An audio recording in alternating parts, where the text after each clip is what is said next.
It's still a very small, family-oriented company.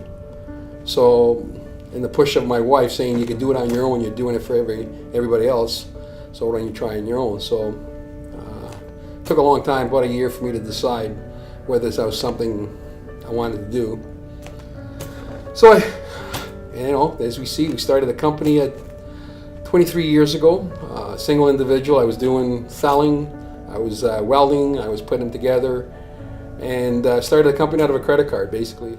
Trish, you want to come with me? Or? Oh, you don't want to be there, do you? And then we from there, we were growing, we kept growing, and we bought this building, which is about 68,000 square feet right now. We went from one employee, in 20 years now we have 73 employees working in the facility.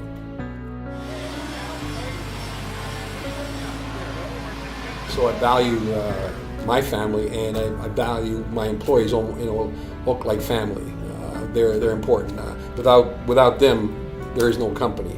Let's say an average of each one has a family. That's 70 families. So to me, that's a real achievement in my life.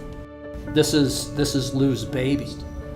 We often talk about being entrepreneurial and not having the overheads that a big corporate company or a big corporate worldwide player might have, and that our ability to compete is to be able to use the light on the feet attitude, to use economics that makes sense, to price for our customers, and to compete effectively against big worldwide players. And we've done a very good job of that given the growth over the years that we've been around. And we're at a point where we need more information to manage our business more effectively. I think that we've hit almost a bit of a ceiling in terms of our infrastructure and our use of information that will prevent us from growing further. And we're at a point where we have to get better control of our systems. Everything was kind of an island. And so as the years have gone by, we've gotten bigger and bigger, and it was getting very difficult to manage all these systems which were not talking to each other. And that's when we decided we had to make a change and go to ERP, and that's what started it all. With the implementation of a Genius system now, we're able to see things in process. We're able to keep histories of job profitabilities. We know much better now than we ever did.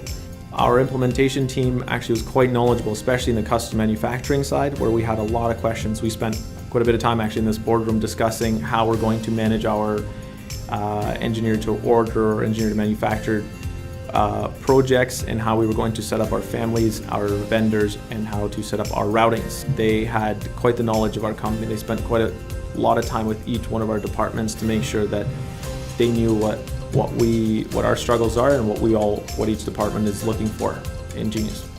The biggest reason that we needed to implement an ERP system is control.